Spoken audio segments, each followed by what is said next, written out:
జై శ్రీరామ్. అందరికీ అయోధ్య మందిర నిర్మాణం గురించి మనం చూస్తున్నాం. కొన్ని వీడియోస్ చూస్తున్నాం అన్నమాట. ముందుగా దాని వాస్తు గురించి చెప్పడం జరిగింది. ఇప్పుడు వచ్చేటప్పటికి అయోధ్య మందిరంలో శంకుస్థాపన మరి ప్రతిష్టా ముహూర్తం, శంకుస్థాపన కాదు ప్రతిష్టా ముహూర్తం ఎలా ఉండబోతుందనేది చూద్దాం. ఇప్పుడు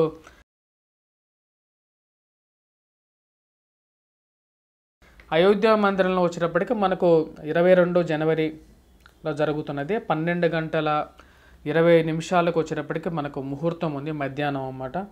మేష లగ్నంలో జరుగుతున్నటువంటి ముహూర్తం అన్నమాట.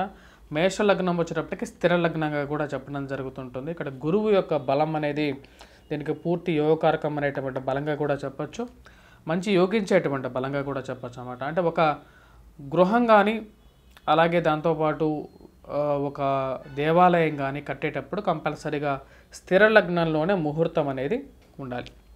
స్థిర లగ్నంలో ఎప్పుడు ముహూర్తం అనేది పెట్టకూడదు, స్థిర లగ్నంలో ముహూర్తం అనేది ఉండాలి. అలాగే ద్విస్వభావ లగ్నంలో కూడా పెట్టాల్సిన అవసరం లేదు. అలాగే గురు బలంతో పాటు శని లాభస్థానంలో ఉన్నప్పుడు ఆ యొక్క బలం అనేది వీరికి పూర్తిగా యోగిస్తుంది అన్నమాట. ఈ యొక్క ముహూర్తానికి బలం చూడండి. అలాగే రాజ్యస్థానంలో ఉన్నటువంటి ఇక్కడ మనం చూసినట్లయితే రవి యోగకారకుడిగా కూడా చెప్పచ్చు. ఉత్తరాయణ పుణ్యకాలంలో పెట్టడం జరుగుతుందన్నమాట. జనవరిలో 15వ తారీఖు తర్వాత ఉత్తరాయణ పుణ్యకాలం అనేది బయలుదేరుతుందన్నమాట, స్టార్ట్ అవుతున్నది. దేవాలయ ప్రతిష్టలు అనేవి ఏవైనా సరే ఉత్తరాయణ పుణ్యకాలంలోనే చేయాలన్నమాట, ఉత్తరాయణ పుణ్యకాలంలోనే చేయాలి. మరియు అలాగే విద్యారంభం కూడా, అంటే కొత్తగా ఎవరైతే పిల్లలు చదువుకోవాలనుకుంటున్నారో మరియు అలాగే నూతన విద్య కోర్సుల గురించి ప్రయత్నం చేసేటువంటి వారు, అలాగే వివాహాలు కూడా జరిగితే మంచిది. కానీ చాలామందికి ఇక ఉత్తరాయణ పుణ్యకాలంలో జరగవు. మనం చూసినట్లయితే కార్తీక మాసంలో కూడా చాలా వివాహాలు జరుగుతూ ఉంటాయి.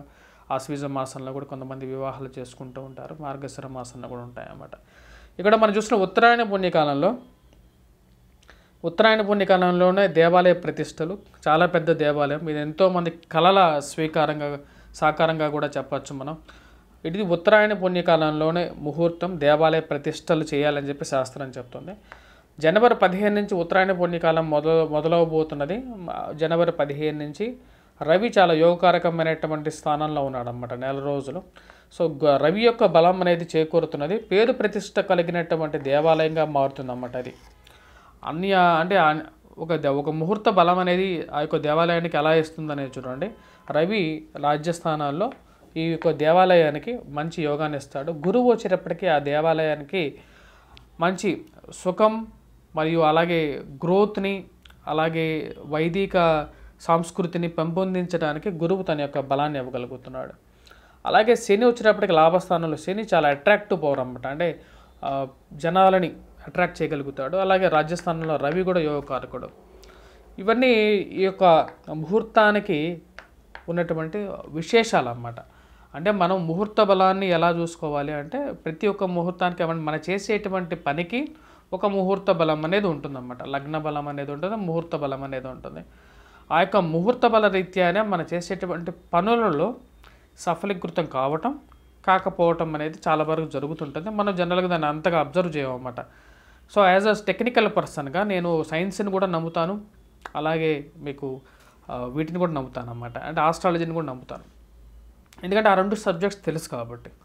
ఆ 2 సబ్జెక్ట్స్లో నేను కొంచెం రీసెర్చ్గా చేశాను కాబట్టి మనం చేసేటువంటి పనుల్లో దానికి ఏదో ఒక రీజన్ ఉంటుందన్నమాట. మనం ఎంతో బాగా చేసినా సరే ఆ యొక్క పనిలో పాజిటివ్ యాంగిల్ రాకపోవడానికి అది ఐడెంటిఫై చేయాలి, అదే దాని యొక్క రీసెర్చ్ అని చెప్పడం జరుగుతుంది.